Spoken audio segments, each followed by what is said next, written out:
Welcome to the All Things Geekery podcast. We're in episode 11, and we're going to be doing a 2017 year in review.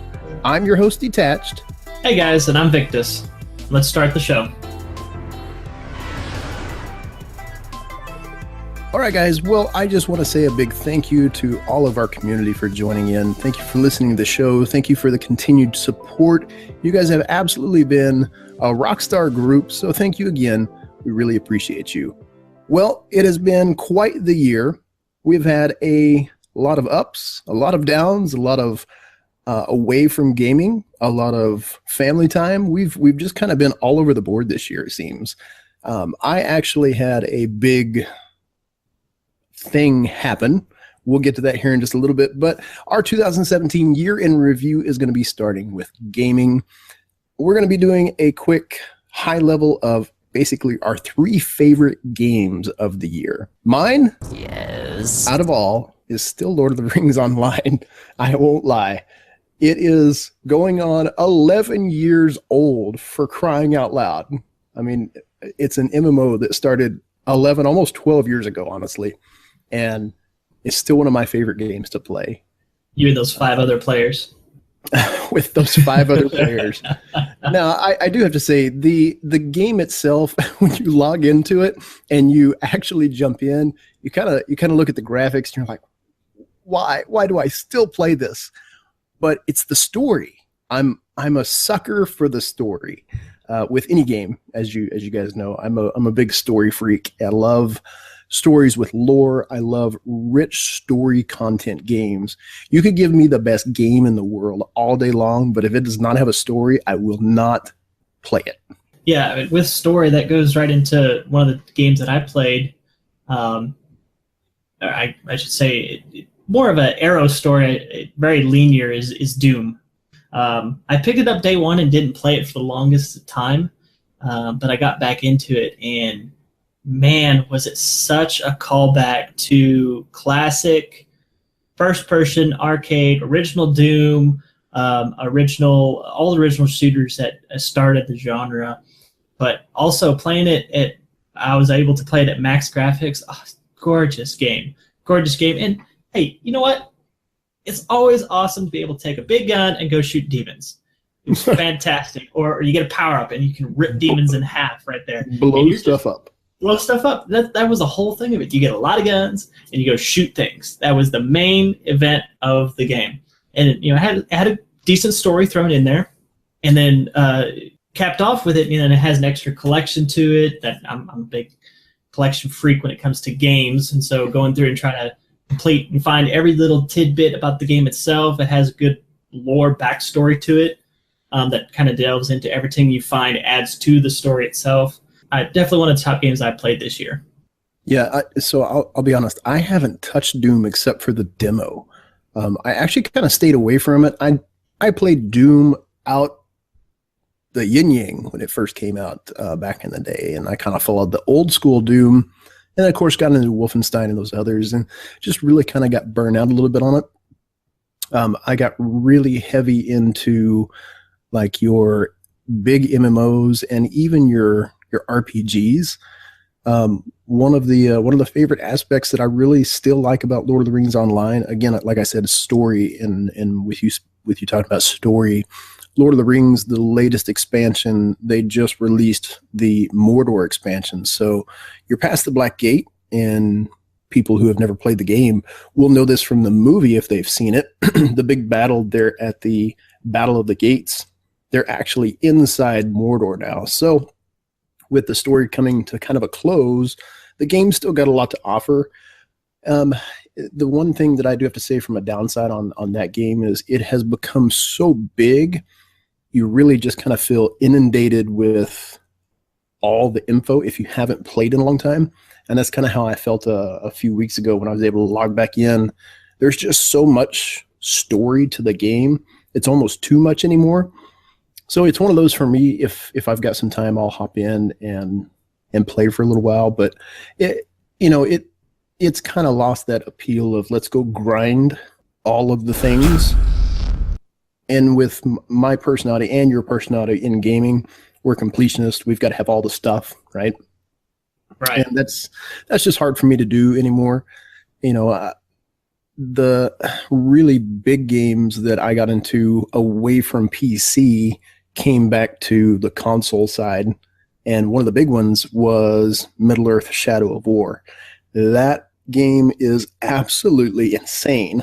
Again, we're talking about Lord of the Rings. I cannot go with it in an episode without talking about Middle-earth or Lord of the Rings, can I? I'm about to say they just better be prepared that, you know, this is going to be basically a Lord of the Rings episode. So continue on. We're just going to have to do a Lord of the Rings episode.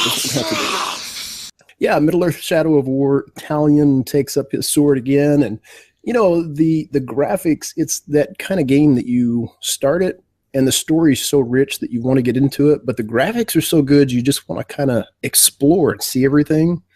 So that's really kind of where I've been able to spend my time. What little of it I've had, but we'll get into that shortly. Yeah. But on the opposite side of story games and those that are involved in first, you know, either single players or MMOs where you collect stuff, you build up your character, you have the opposite spectrum, which I've just recently got into and absolutely loving the game, is battle arenas, PUBG. Somebody finally got me hooked on it. They said they begged me to play it, so I got into it, and man, is it an addicting game. No doubt about it. I hopped in my first match and died within 2 minutes. But you know what? I went back in and went back in and went back in and went back in. And there's several games I don't even get a kill. And my character has absolutely no skills, no weapons I collect, I mean, you get these loot crates. Oh boy, bad word, loot crates. But they're not unlocked by money. Watch out. They're not unlocked by money. They're just, every match you gain this in-game currency and you unlock cosmetics. You'll get a shirt, and they're horrible cosmetics. You'll get a tank top, you know, or a wife beater, you know, one package, and you've spent 5 games getting the package. That's all you get. So it's like, oh, okay. But then you hop in the game, and it's intense. You can play it where it's intense. You're constantly fighting people. You land right next with another player. You have 100 that have landed on this island. And you run around trying to grab guns, and you don't get your gun. He gets a gun, so you're trying to hide around corners, or you get a gun, so you're hunting him down. Or you play I'm going to stay on the outside of the battle. I'm going to wait till the last 5 guys are alive, and then I'm going to start attacking. You know, it's all about the different strategies, and I'm going on 30, 40 games now. And first 30, yeah, I sucked it up. There was a lot of games I go in there, and I got ran over by a car. I got killed by just getting punched. I killed myself with a car, but you know, and then you start looking at strategies and everything, and then you get your heart beating when you're in the last 5 and you're waiting for people to find it. It's addicting. It is really addicting, and I see why it's become so big in just a short period of time.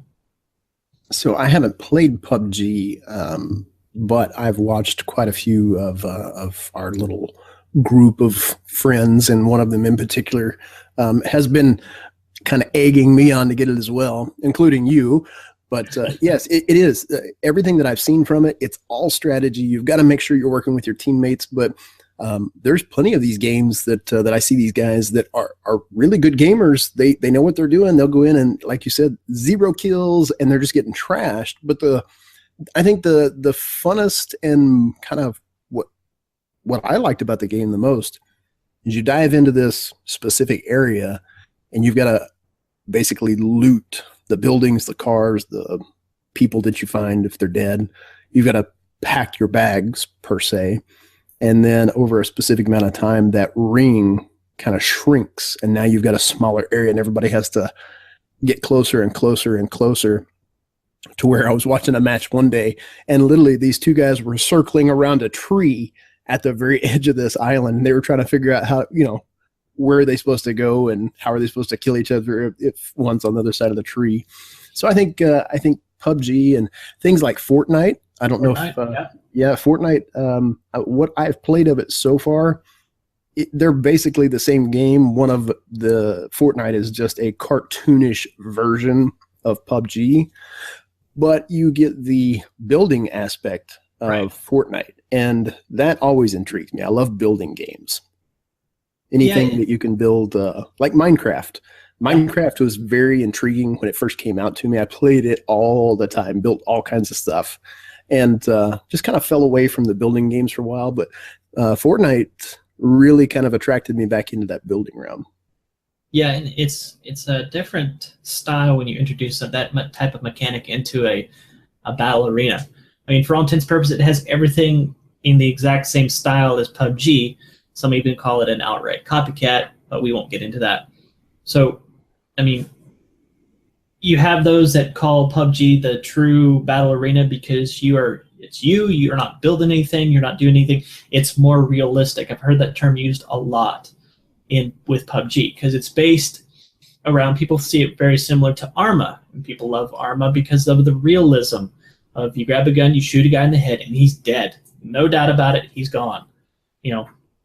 Then you switch over to kind of the same thing, but still it's more cartoony. You have the funny stuff thrown in there with Fortnite, like your mobile bushes, or you're building a wall around a person and you trap him inside and he can't do anything. So each to their own. Right now I'm playing PUBG. I may try out Fortnite one of these days. We'll see.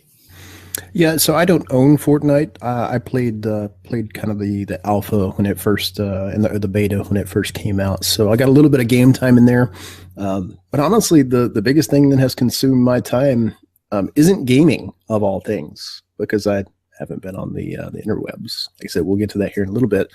But a good little transition point here, I'm dying to talk about it, is Destiny 2. One of the biggest games of this year actually got dropped right when all of my life stuff happened, and basically got to play about a month and a half just at home, nothing to do. And when it first dropped, me and you got to play the beta. Mm-hmm. And we had a blast. There was so much good stuff and good content. We played on the PC, and I absolutely loved the PC. Everything that they did with the graphics, the movement, the whole bundle that we got, I loved. The console version, I still love. I think from a competitive standpoint in Destiny 2, the PC is really where it's at because of the movement and a little bit more of the competitive nature of people are on PC anyways. From a game standpoint, Destiny community is all in uproar right now over a lot of things. Yep. We won't chase any rabbit holes or fall in any pitfalls right now. But all in all, Eververse. Oh, sorry. Yeah. What? Yeah. I think here. I'll just lay it on the table. Bungie made a mistake. They sold out to Activision. That was their mistake. Activision, all in all, they're money hungry, and I think with them leading Bungie, that's where a lot of these decisions came from. And you can kind of see that with the direction that Activision went with most of their games. It was, hey, pay this money for this game, and then pay on top of it for all the boxes and loot pieces and all the other things that should be open in the game anyways. Bungie has addressed a lot of those things that people have talked about. I think Bungie is still very intuitive to what their community wants, needs, and I think they've reached out to their community in specific ways. There's some people inside Bungie that I think still honestly care about the community and what they want from a game. And I think Destiny 2, they've already kind of said, hey, we've got a list of fixes and things that we want to do in the game, so we're going to be pushing that stuff out. We're all on holiday break. A lot of the gamers and YouTubers, streamers, they're on holiday break right now anyways. But I think people kind of got in a big uproar, and they just kind of fell back and said, hey, it's Eververse's fault the game is in this state. There were a lot of things, honestly. So all in all, Destiny 2, top game of the year for me. I've put a lot of hours into it, and a lot of time making content as well, and a lot of time spending time with friends and just being able to get in and play some matches. It was it's been a good time this year. Yeah, absolutely, and right there with you. Time for time and hours spent on a game, Destiny 2 is the top game for this year for me, or Destiny as a whole. Ending the year with Destiny 2. It has a social aspect where everybody hops on. Hey, you run a strike. Okay, let me hop in with you. Oh, let's go farm patrols. Or let's just go hang out at the tower. it has that aspect to pull you back in. Whereas these other games, you're playing single player, you're playing by yourself, or PUBG, you don't have that, hey, what gear did you get? Or, oh, did you just get that gun drop? Stuff like that. And you have that Destiny, so that's what keeps pulling us back. And especially if you have a group of friends like we have that we play with, it's what keeps us playing Destiny. I don't think I would be playing Destiny. I probably would have quit a little while ago playing Destiny 2 if it weren't for that I had a group of people to play with. And that's what currently they still help and move along, because now they've even included clans. And so you're helping out your clan level up, which is a boost to keep you playing. Hey, can we get our clan up to level 6 before his next season? Hey, great job. You got our Crucible Ingram for us. All right, everybody head to the tower. Let's go get our Ingrams and everything like that. So hour for hour, Destiny 2 is definitely the top game for me this year. Yeah, same here. And I'm right on board with you. If it wasn't for the group of friends we've got and the clan and being able to do, most of us, for the most part, all live in different parts of this country. And, some of us in our clan, we've not even actually seen each other's face except through pictures and some video chats. So it's pretty cool that we've got a clan that's that close. And I would have stopped playing Destiny quite some time ago if we didn't have a group that was kind of tight knit like that. And I don't know, Destiny's one of those hybrid games where they feed you just enough information and give you just enough of the game that it piques your interest to the point of, man, I really, really want to know what happens next. But I think Bungie is in kind of a pickle once again. They hit this with the Taken King, and we had that massive content dry out back in Destiny 1, and I think we're kind of at that boat once again. And this isn't anything against Bungie or what has happened in the game. This is just a player kind of stating what he sees. We just had Curse of Osiris drop, and honestly, I thought the DLC was pretty on par. I love the story. I love all the stuff that it brought. It really kind of incorporated the new adventures and kind of took that piece of the story and gave us something to make our grind a little more worthwhile. A lot of people complained that it just wasn't enough content. There weren't enough things. But, honestly, we've got a new DLC that's kind of poked its head up now, and there's a lot of leaks and different things that have come around. But if the leak is true, the new DLC is probably not going to be out till May of 2018. We're in December. That's 5 months of the same thing that we've got right now. So Bungie's kind of back in the same boat of we're giving long times before DLC hits. So either there's other events that they've got on those 5-month time frames, and there's going to be things rolled out like the mini events, like what the Dawning is right now, or I don't know, something is going to have to be updated in Bungie to keep everybody's attention. But again, I still think it's going to be going into 2018 of probably one of my top games. And, on the note of Destiny, we can get right into our top events of the year, which was probably our first convention that was Guardian Con. Guardian Con! So, for me, first convention I ever go to, there's been some local ones or even the big ones throughout the year, PAX, E3, any of those. And decided, since we played Destiny a lot, and this one popped up, and it's getting bigger and bigger exponentially every year. Decided to let's go to Guardian Con, and with that, we also decided to do some cosplay. Yes, we did decide to do some cosplay, and I have to say it is all your fault that I am being drugged to Guardian Con once again this coming year for 2018. Oh, my fault. It's all your fault. But I do have to say my very first event ever as far as a cosplayer and even one of the big events, I've always wanted to go to one. We've just never made that step in saying, hey, we're going to set aside some cash. We're going to go this year. We've just never done it. And it was an absolute blast. Threefold for me.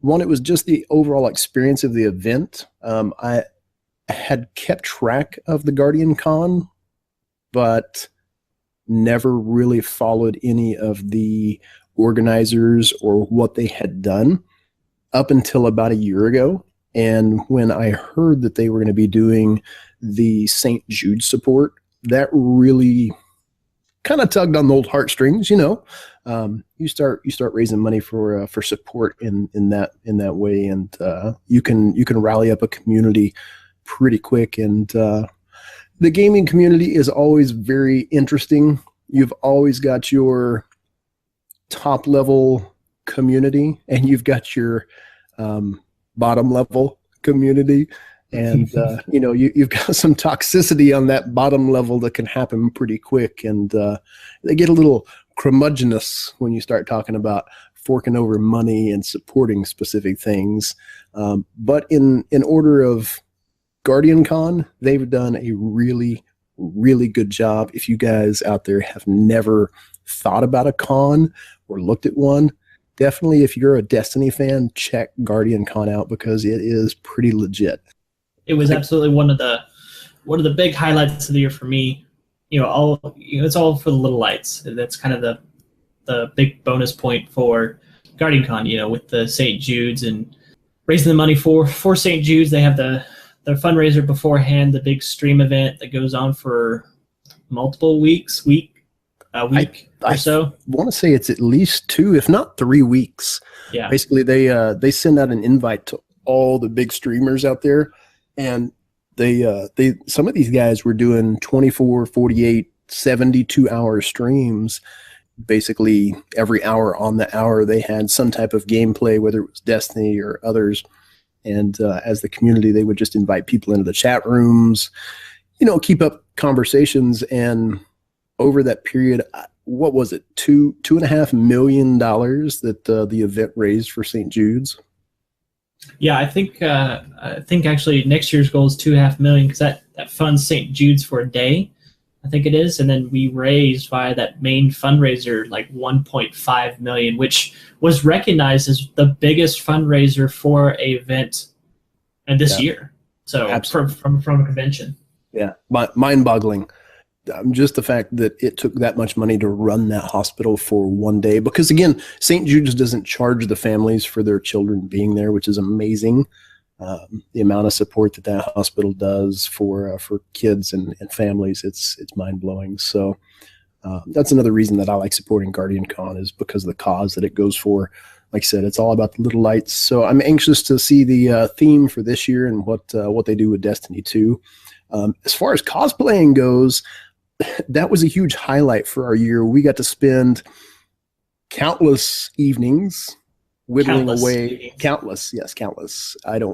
We tallied up the amount of hours that we put up into these suits, and I think combined we probably had 450 hours, at least, if not more, into the suits. Again, cosplay is something that I always enjoyed. I love prop making. I grew up in a carpenter's family, so building was something that I always enjoyed.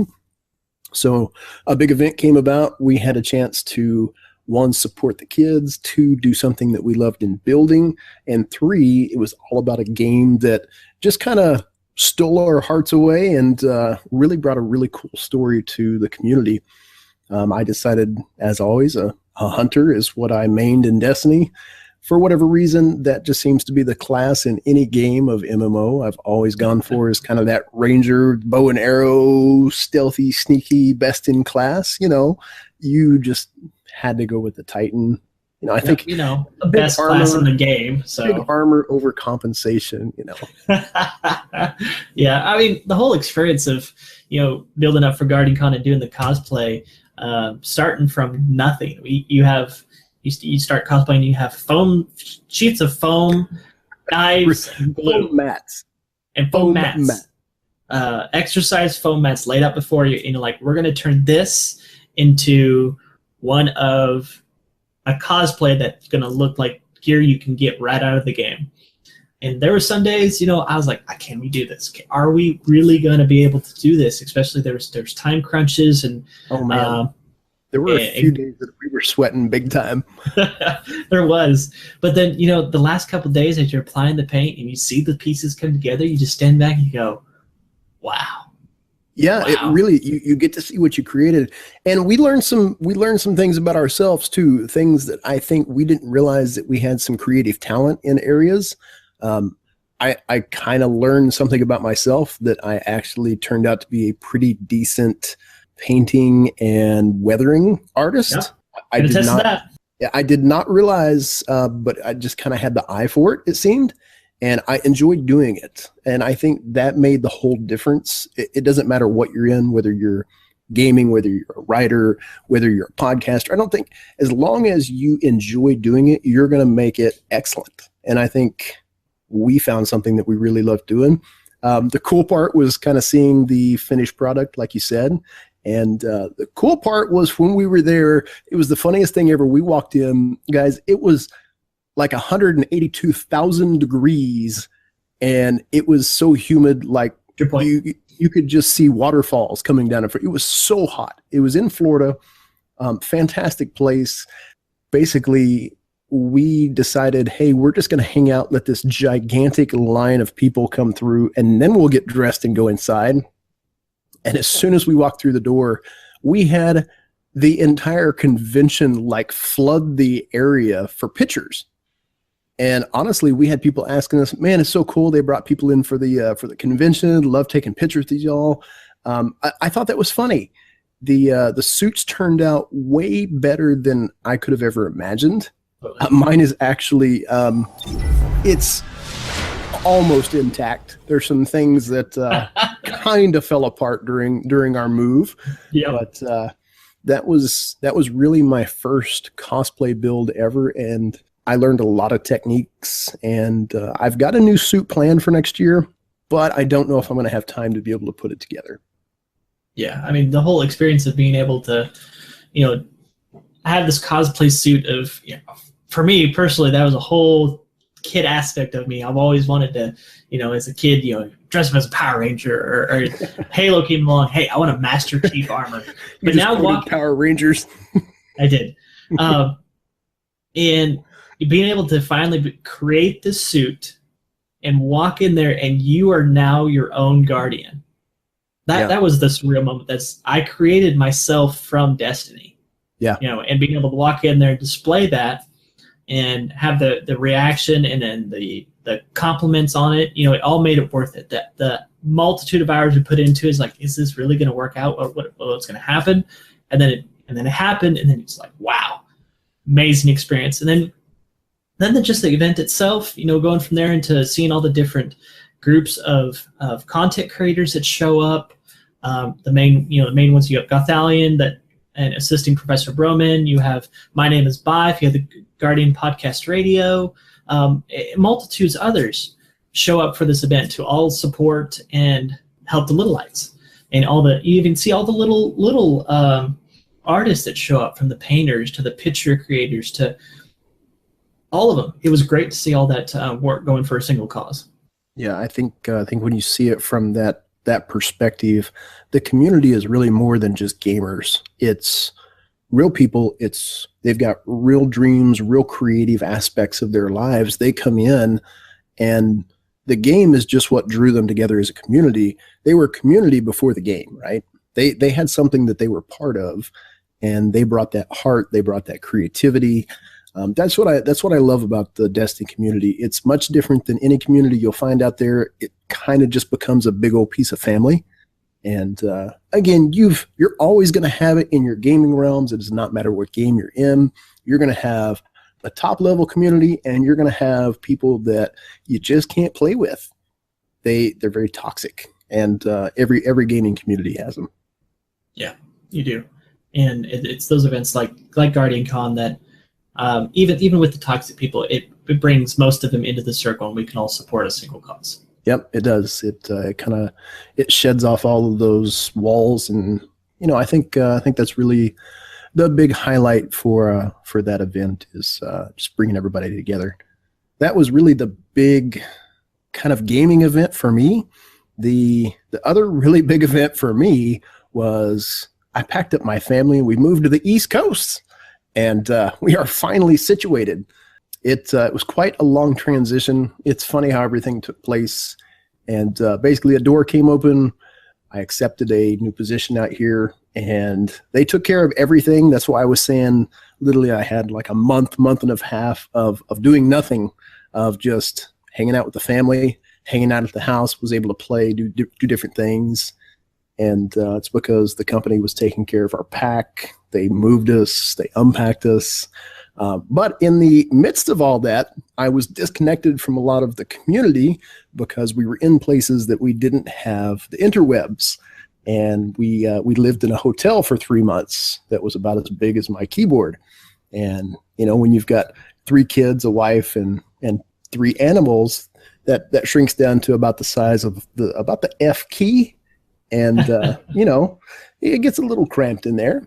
But we are finally situated in the dream home that we've always wanted. And I've got my little nook in my room, my little squared away nook, the Hobbit Hole recording studio, as we have officially named this. Aha, copyright. Copyright. Hashtag. Yep.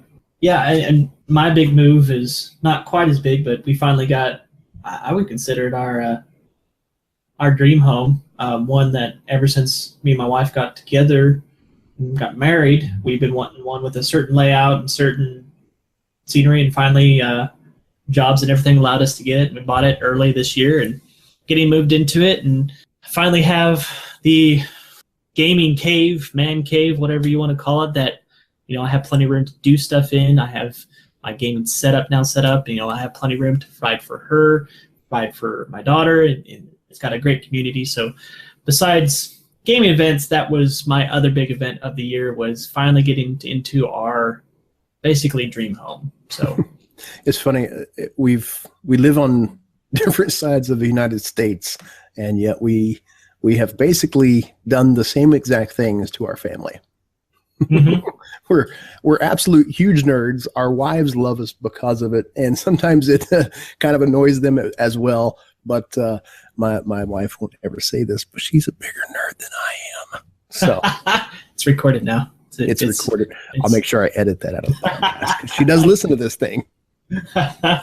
Yeah. And, hey, at least now we have bigger garages, so we can have room for cosplay and cars. Well, so I did have a bigger garage. My wife is a gym rat, and she has taken 98.7% of that with flooring and her weight sets. It's an amazing gym. She has done a fantastic job with it.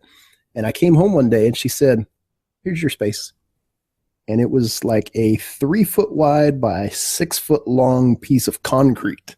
And of course there were boxes and a mower stuck in there.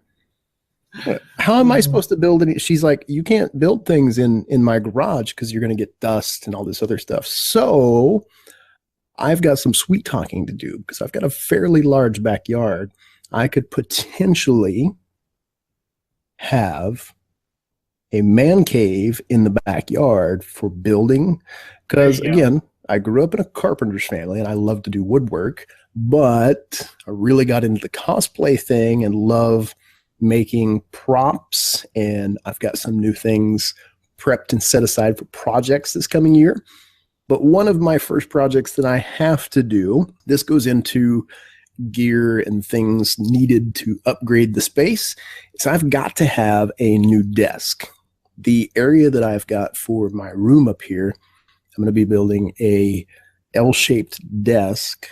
And I'm trying to go in between, do I make it legless and mount it to the wall, or do I make it mobile and a little bit bigger? So I don't want to take up all my space here in the media room, but I want to have some usable space for gaming and recording. Again, I don't like using the word content creator, but I like doing content creation, making podcasts, making YouTube videos, editing sound, and doing graphics. But the space that I've got set up right now is a tight little cozy hole. So what I'm going to be doing is expanding that a little bit. In between adding electronics, I've got some new monitors on the way. I will be upgrading into a new machine as well. So there's a lot of upgrades that'll be happening, but as far as the building aspect of things, I could potentially, if I sweet talk the wife, then I may be getting a shed back in the backyard for some building. Nice. Yeah, regarding gear, I've made a couple big acquisitions throughout the year, and then finally allowed to put the finishing touches into my gaming battle station, is what they like to call them. And that was a battle station. The battle station. Yeah, it's where you do all the good gaming work at. It's right in front of the battle station. It is probably my conversion to ultra wide monitor gaming. And I had to say, wow, this is amazing. Even if you go for even a low end ultra wide, it is worth it for how much extra screen room you have. For a while there, I was a big triple monitor, double monitor gamer, and I have my multitask off to one side. And yeah, it's all well and good, but except for you're dealing with bezels, you're dealing with incomplete screens. Mm-hmm. But on the ultra wide, you can put it one single game on there, and you have so much viewability, and the immersion goes up tenfold for the game. So I recommend it to anybody, even if you don't go high end. Let's sell my kidney for this monitor, to just grab you one of the low range, mid range, ultra wides. It will make the difference in how you game, guaranteed. I don't know of anybody that has not gone ultra wide setup, the 21:9 aspect ratio, that has regretted it. So I'm looking at both avenues. Again, I've got a couple of different things that I do. One would be an ultra wide, but also have a smaller TV mounted to the wall that I could adjust angles on. And I've also looked at doing, I don't think I would want to go triple monitors. It's just too much. But I think dual monitors, between streaming, graphics, any type of editing for the audio, and podcast creation, there's a lot of multitasking that goes in there. And having another monitor, especially, literally this second right now, I could use another monitor to have some stuff up on the screen so I could see and do notes. So there's definitely some upgrades that have to happen on this side. Absolutely. And I guess the other big gear thing for me was I'm a big Star Wars Lego collector. And I've spent the last 4 weeks finally putting together the Ultimate Collector Millennium Falcon. And my word, is there a lot of Legos. One thing I noticed about putting together that any Lego collector builder, even if you build with your kids, whatever it may be, if you get into a big set, for whatever reason, I encountered some of the, not quite as big as this one, it started to get boring, monotonous. I don't know why, I can't explain it. It just did. Or you try to do it all in one setting, and then it really drags on. This one, I took in chunks. Every night, me and my wife would sit down, and we'd spend an hour and a half building and keep going. And that tells you the size of the set, because it took us almost 4 weeks to put it together. But all said and done, it's now my centerpiece of my desk. And wow. If anybody out there is listening and has got your hands on this set, you know the impressiveness of this set and how much work Lego, working with Star Wars and looking at the details of the Millennium Falcon has put in this set. Very impressive, and probably one of the most impressive sets I've ever seen them produce. Yeah, the pictures that I've seen are absolutely amazing of it. Again, my boys are huge Lego fanatics. We've actually got a giant R2-D2 Lego that is motorized that we are trying to build right now. And let me tell you, it is taking every ounce of patience for me to sit down and look at this thing. For me, building Legos is one of those things that I really just have to be in the mood for. My boys, though, they love it. They will sit down and they will build these creations. They're very creative when it comes to that. As far as gear goes, I don't really have a lot of gaming gear that has come about. Mine came from the house. When we bought the house, it came with 2 Nest systems, one for downstairs and one for upstairs. That has been amazing, controlling your air from your phone. I know it's first world problems, but sitting in your media room, you're nice and comfortable. You got your cup of coffee or whatever drink, and you're watching the show, and you're like, man, I don't want to go and turn up the heat. You just open your phone and hit the button a couple of times. It's amazing.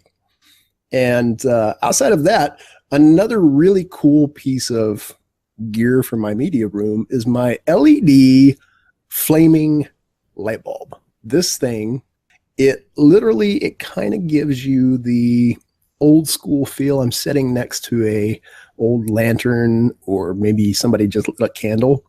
Kind of goes with that Hobbit hole feel that I'm kind of shooting for here. And that pretty much wraps up our little gear piece. But we have one last thing to talk about. And honestly, we could probably do an entire podcast on this one thing.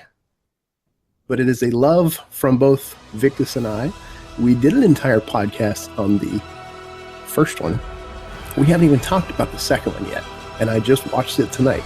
And that is Star Wars: The Last Jedi.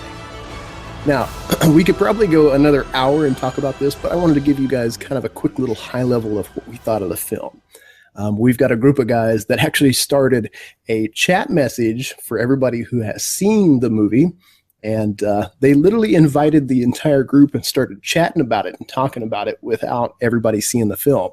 So me and Victor were like, notifications need to be turned off. Oh yeah, I instant left that group chat like so quickly. Yeah, because I was the person. I didn't watch trailers. I watched the very first one, the one that was all hyped about it. We did the video about it, and that was it. I stayed away from everything else. I almost went completely internet black as it got close to last week before the movie released. Didn't do a darn thing. And I'm very glad, because I was in that 3-month transition, so I didn't have connection. So literally, I kind of went into the movie with I don't know anything about it. And it was great. Yeah, even though I'm sure everybody that either plans to go see it or already was planning, or maybe on the fence, or seeing some of the stuff from The Last Jedi, you're seeing negative, you're seeing a lot of positive. We're not seeing a whole lot of everyone. What I suggest to everyone out there, just go see the movie. It is your own opinion, and you will have your own opinion of it. There's people out there that go, it's a movie, I liked it, that's it. Okay, great. You'll just have those out there that, like me, I thought it was amazing and it was a life-changing event. But, besides the point. But I suggest anybody, just go see it. Don't look at people saying it's a horrible movie, or it's a great movie. Go see it. Go watch it. Enjoy it at least that one time if you do, and don't spoil it for yourself. I think both me and Victus, we purposefully stayed away from things like that because we wanted. Well, here's the thing: both of us are Star Wars nerds. We love the lore. We have read pretty much every book you can think of from a Star Wars aspect, and we knew the original canon and even some of the extended canon. So a lot of people that are in that boat had these preconceived notions of where the film was going, what it was supposed to do, who Snoke was. P.S. There are some spoilers coming, so if you are still listening and you have not watched the film, turn your audio off. Look at them. If you didn't know who Snoke was, the second film is still not going to tell you, because guess what, guys? He really doesn't have a big role in the film. And everybody in the boat of building him up to this grand master, and he was Palpatine's master at one time, and forget all that business. They went a completely different direction in the film, and I absolutely loved it. The coolest scene in the movie, to me, out of everything, was in the very end. Luke talked to Ben at the end scene, and he said, "Strike me down in anger and I will still be with you." And that right there told me, it was almost reminiscent of him and Vader, when Vader was, basically at the peak of his dark side, but he saw his son, and his son was so angered with basically falling to the dark side. Vader told him, strike me down in anger. And you had Palpatine there, you had the Emperor there kind of coaxing them on. And Luke said, "Look, strike me down in anger and I'm still going to be with you." And the coolest piece of that is it was a force projection. Luke wasn't even freaking there. And that was the coolest piece of it. So to me, this entire movie was done spot on. I love the story progression and where they went with it. And all in all, it was a passing of the baton. You've had 35 years, if not more now. I don't remember when the first film came out. What was it, 78, 76? Or the fourth film, I should say. So basically, Jedi and Sith Wars and Star Wars material coming out. It was time for a change. That old Jedi Council, and everybody's probably seen the trailer where Luke says it's time for the Jedi to end. He explained why. Basically, the Jedi tried to take something that wasn't theirs to control, and they tried to control it, make it secret, hide it away. And really, Luke kind of experienced that on that island. He figured out really what the Force truly was, and that there was no controlling it, and it was people who could tap into it. Either they had it or didn't. And unfortunately, the sad thing with a lot of people, I think they're gonna see Luke and they're gonna look at him and go, he turned into this old crotchety hermit of a man who tried to basically stow himself away. Look at what happened to Yoda. Look at what happened to Obi-Wan, Vader. I mean, look at the path of what has happened to the Jedi in general. All in all, it became pretty implosive, what their council had set up originally. So all in all, I love the film. I would definitely recommend it to anybody that is a true Star Wars fan. And like we said, don't go read the reviews before you watch the movie. That's just dumb. Yeah, I mean, it is definitely a different take on how Star Wars movies have been done so far. Kind of goes against the grains in some areas, goes with the grains in others. But it's those points where it goes against the grains that I think it completely polarized the fan base that's been so vocal, both on the positive side and the negative side. And that's why you see so few people that just go, "Yeah, it's a great movie," and then stop from there. They don't say what's really good about it. They don't say what's really bad about it. They just, it's a good movie. It was, to date, still one of, it's been one of my favorite Star Wars films. I love what they did with the cast. I love how they brought in Princess Leia and showed off a little bit of her Force capability and what happened.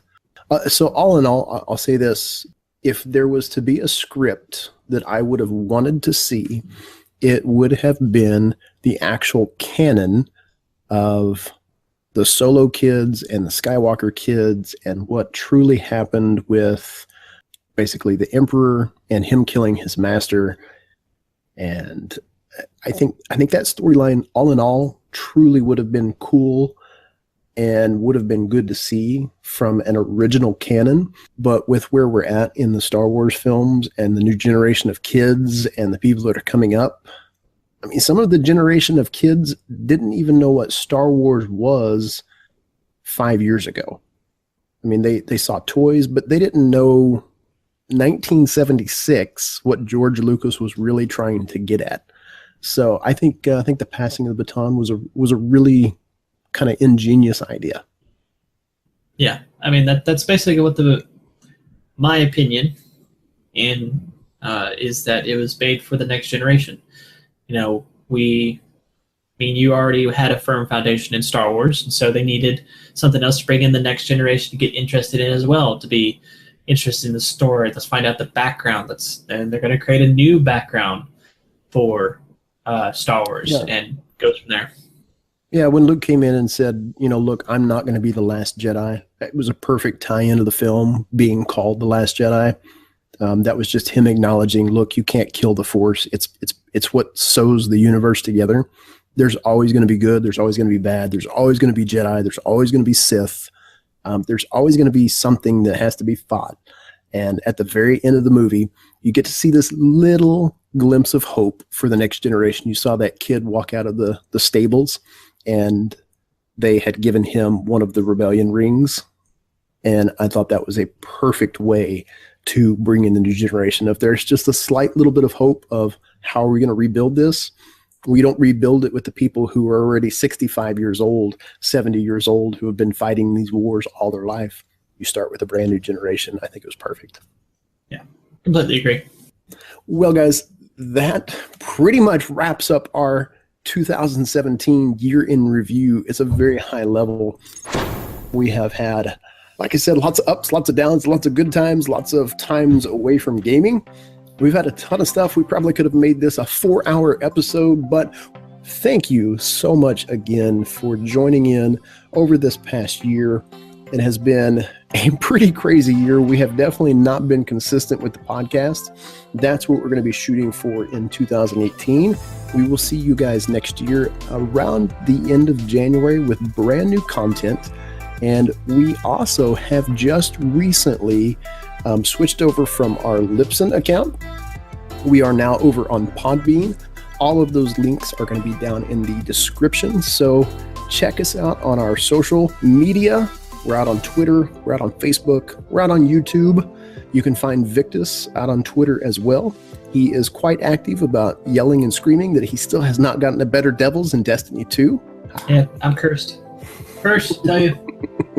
So guys, thank you all so much for the continued support. You guys continually send Twitter messages, you send me YouTube messages. So guys, you are absolute rock stars. It's why we do this. We love to podcast. We love to talk about all the nerdery and geekery, and we love to do life together. So reach out to us. Let us know what you guys think about the 2017 year in review in the comments below. And guys, we will see you all in the next episode.